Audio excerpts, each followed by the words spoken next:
Le cimetière militaire de Saint-Symphorien est un véritable lieu de pèlerinage. Il y a énormément de personnes qui viennent le découvrir.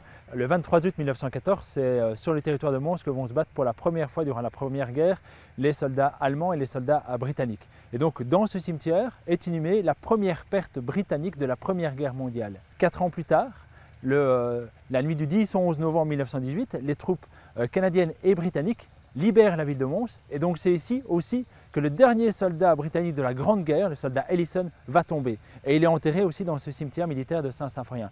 Et donc dans ce cimetière, vous avez la première et la dernière perte britannique qui sont inhumés dans le même cimetière et ils sont presque l'un face à l'autre. Il y a 5 mètres qui les séparent.